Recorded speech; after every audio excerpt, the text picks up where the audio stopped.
I'm Alex Michelson. This week, the issue is the Austrian World Summit with Arnold Schwarzenegger. We have to fight pollution. Exclusive access with the former California governor as he rallies global leaders to terminate pollution during the era of President Trump. Stop whining. Plus, we join him inside Austria's most famous church on a boat ride on the Danube. Now go down. And working out with 150 of his biggest fans at his childhood home. I looked up at the house, and then all of a sudden I saw my mother opening up the window and just looking out. Plus, his first comments since his variety sit-down. I'm watching your show, and I'm watching you with your butt sticking out there, and all of a sudden I see the weenie. Talking shop with his son, Patrick. I've never had a conversation with my son about acting. Never. I don't know why. Broadcasting across California, you're watching The Issue Is. Welcome to The Issue Is. I'm Alex Michelson, reporting this week from Vienna, Austria. Behind me is the Hofburg, which used to be home to emperors here, but now is home to a conference hosted by perhaps the most famous Austrian alive.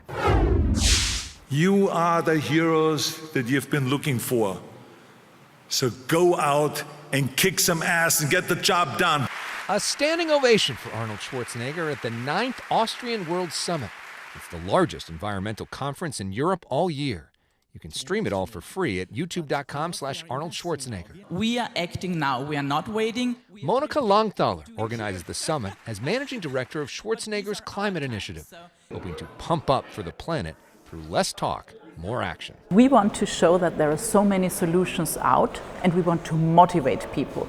Monica tells me that those solutions include producing green steel from hydrogen, not fossil fuels, and creating cement that actually captures carbon dioxide. We are very much really working with local initiatives, but also with international foundations to exchange information. The audience here represents 60 nations with 35 speakers from 15 countries, including former British Prime Minister Tony Blair. There's really no one I have more respect for in politics than Arnold Schwarzenegger, because it's the combination of a good heart, a good mind, and a willingness to lead. Probably the best-known anchor in California, award-winning journalist. After a very generous intro, I'm honored to represent all American journalists on stage to talk communication techniques. This idea that people can just be quote-unquote lectured by a bunch of experts on climate issues may not work, because a lot of people, there's a trust deficit.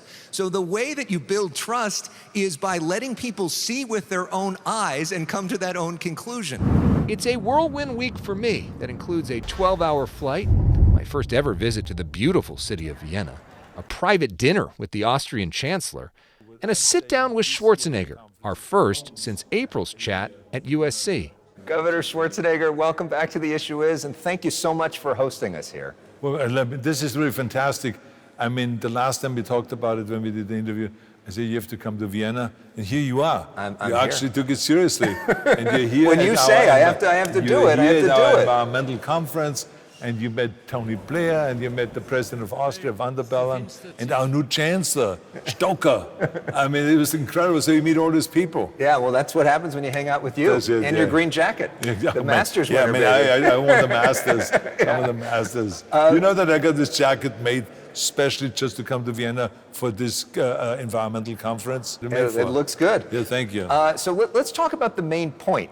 What do you want the big takeaway of this conference to be? The takeaway of this year, every year is a different takeaway.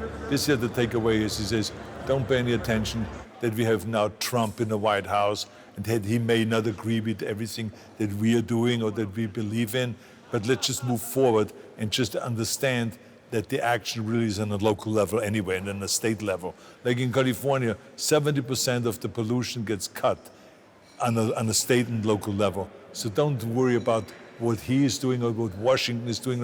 It's all just a cheap excuse, and I don't fall for this excuse. I think that you should just shift gears, have a big vision. What is it that you can do rather than whining? Do you hear that from a lot of people in the rest of the world about Trump, though? Are they bringing that issue up to you? Especially in an environmental issue, people have been saying to me, what's the point now of fighting pollution in fighting climate change when we have Trump. And I said, what a stupid thing to say. I said, so you mean that you cannot do anything anymore? I said, do you realize the very fact that when you go and buy something that is made in China, that you're contributing to the pollution because someone has to ship this stuff over there? I said, you can do something, stop it, and just buy a pair of jeans that says made in America. It's that simple. Fantastic, really good. Up next, a visit to Arnold's hometown for a very special workout and a hilarious story about his mom. Keep you on track. I'll be back. First, we go to break with the world premiere of I'll Be Back, Boss Hoss's new song featuring a recording from Schwarzenegger himself. Was it fun for you to go in the recording booth? Oh, I mean, I just say, I'll be back. It was an easy one. Every stream of this song raises money for Schwarzenegger's climate initiative. I'll be back.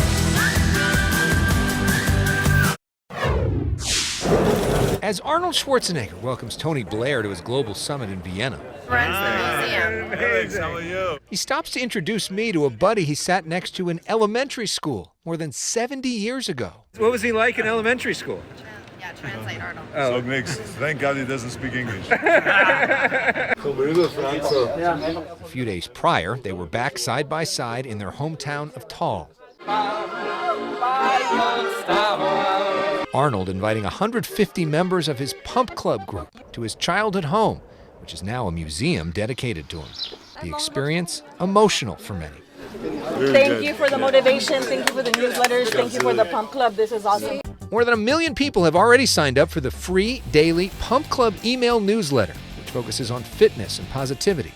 The paid app includes workouts and motivation from other members. You're not alone. Even if you work out alone, you write in the app, you have got a whole village behind you. Daniel Ketchel and Adam Bornstein helped Schwarzenegger lead the club. So how is everything going? We're doing well. Good, good. They've hosted meetup events for members all around the world. Deep breath. Up. But there's something extra special about doing this here. It was like a pilgrimage for them. No matter whether they were lifting 100 pounds or 500 pounds, everyone was screaming and pushing themselves. Go, go, go.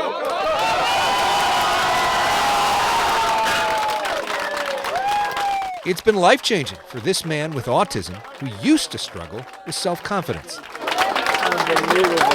What's the most important thing you've learned from Arnold Schwarzenegger? The most fulfilling thing you can do in life is help other people. This is the original bar Schwarzenegger learned to do pull-ups on.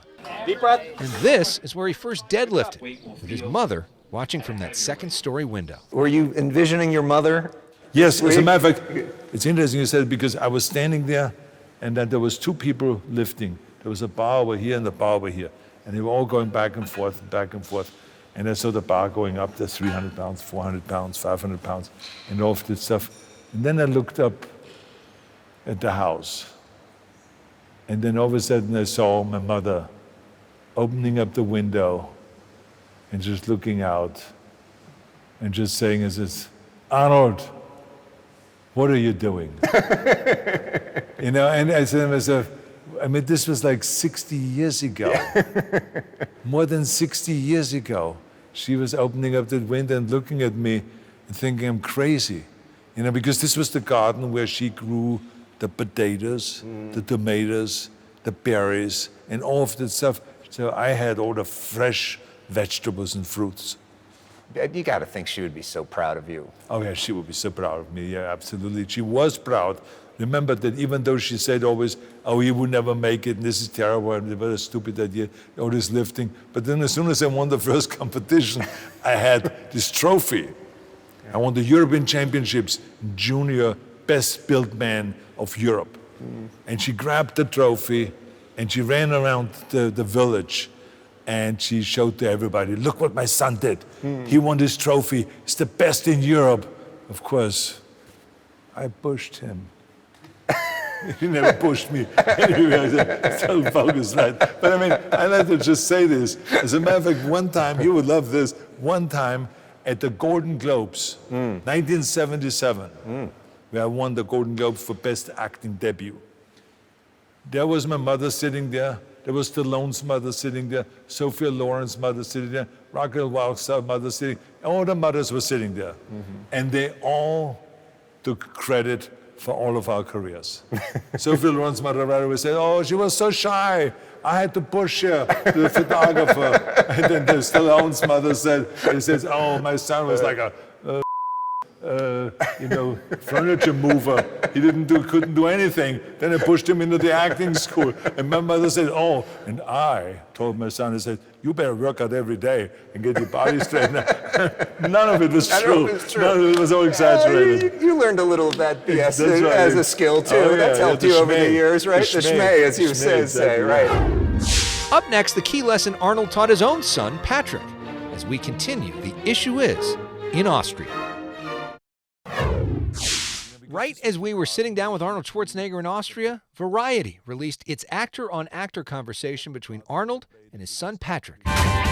Arnold promoting his role on the Netflix show Fubar. Patrick promoting his role on HBO's The White Lotus. I'm watching your show and I'm watching you with your butt sticking out there. And all of a sudden I see the weenie. And I said to myself, "What is going on here?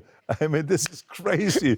And then I said to myself, "Well, Arnold, hello. God, the weenie, You did the same thing." It's available now on Variety's YouTube page. What was that like? Well, I tell you, it's a very good question because I've never had a conversation with my son about acting. Never. I don't know why. Wow. You know, I think he has this conversation much more with his mother, with Maria, but maybe he felt kind of like he didn't want to bother me or whatever it is, but I always could tell that he was very interested in it. Because right away when he was in school, he already took acting classes and he participated in plays and he was trying to find an agent. And there was one thing that was always interesting about him, and that was that he was a businessman. He was already at the age of 10, he was doing all kinds of things that he was doing on the computer, of trading kind of sports teams and athletes and all this kind of stuff. It was just weird. He was just really into making money, making $1 into two. So I think he emulated me on that one. But I did not know how far he's going to go with acting and if he had kind of the endurance and the will. Because you get rejected so many times in acting that sometimes it strips away your will. You end up with nothing. You end up just kind of like feeling like a loser. But in fact, my son didn't take the rejections personally. He just did more and did better and better and better. And he worked his way up, and now he did White Lotus. If I'm not a success, then I'm nothing. And I can't handle being nothing. And I've watched him over the years, but he never asked me a question about, how do you do this with the promotion, or how do you go and do it when you go and read for a part, or how do you get a part, how do you spice up the part and when you get it and all this. Never ever talked to me about that. So now was the first time where we sat down actually and had a 1-hour dialogue that we never had. This is a surreal moment for me. And it was a really, really fascinating conversation where I learned a lot myself. What did you learn from him? Well, it was just that his approach, basically, to just go and believe 100% in also selling the show, not just doing the show. Yeah, you taught me that. Because I always believed that. Because if the people don't know that this product is out there, you have nothing. I'm very, very proud of you. Well, thank you. I hope that you have the moment like your mother had at the Golden Globes. I think Patrick deserves to get nominated. Wouldn't that be cool for you to be there with that? But I would not say, hey, I pushed him. I have nothing to do with that. I was kind of the model. Yeah. You looked at me.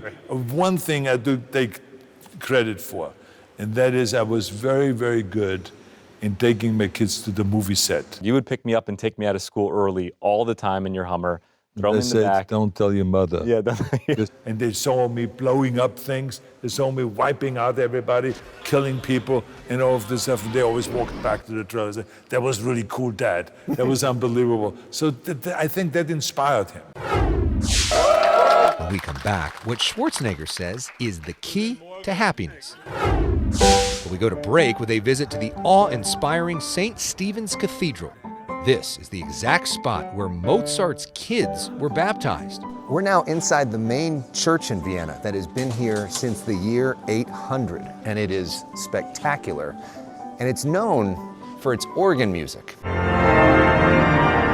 Schwarzenegger granted a private concert. He even tries it out for himself. I love organ music because it just goes right, penetrates through your heart. It's fantastic.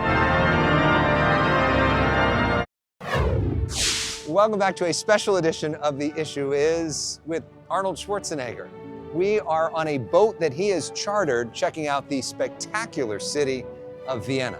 A paparazzi shot of that trip ends up on the cover of Austria's top newspaper. The tour of the Danube River is Schwarzenegger's thank you present to summit staff and speakers. It's not just me going through Vienna and saying, okay, I'm going to eat a Sachertorte, I'm going to have Apfelstrudel, I'm going to have Topfenstrudel, I'm going to drink good wine. Because did I make the event successful? No. Who made the success is all of the people that are on this boat. Matt Eisman is on board. Ladies and gentlemen, welcome. After once again emceeing the summit. Being with Arnold in Austria is like being in heaven with Jesus. It is a unique experience. But the thing that I say is I've never met someone with such a vision and such a will to work to realize that vision. Matt, you are the new Celebrity Apprentice. Eisman won the Celebrity Apprentice when Schwarzenegger hosted. Good morning, boss! Arnold has continued to hire and mentor him ever since. You've done so many kind things for other people, and that's one of the things that I've really noticed at this, the way you lift everybody up. What's the kindest thing somebody's done to you? I mean, imagine that you are 15 years old and then someone cares enough to invite you to a weightlifting gym. And then to take over and to show you how to lift the weight. And to show you the trick on how to sneak into that room at the stadium on the weekends. I leave this locker open on the top window, and then you just push it open from the outside, and then you crawl in. And things like that. And then to have a Freddy Gerstel, who was a Jewish guy who worked his way up in politics and became the head of the parliament in Austria. They taught me about inclusion. They taught me about intelligence. Not to just walk around with a dumbbell, but to walk around with a book. He says, remember, that the muscles eventually fade. But he says, the brain doesn't. He says, you got to go and train your brain. And he says, you know, we Jews, we have always been taken everything from us in history, but the one thing that they could never take from us is our brain. So that's why we all concentrate on becoming lawyers and doctors and study and read and read and read and read. And he says, I want you to do that. I want you to read and I want you to study. So this, the person like Joe Weider who brought me to America, I mean, I got help from the beginning to the end. That's why I always say, I'm not a self-made man. I am a product of all of the help of all these thousands of people that cared about me. And this is why, because I recognize that, I also recognize that now it's my turn to use all my power to help other people.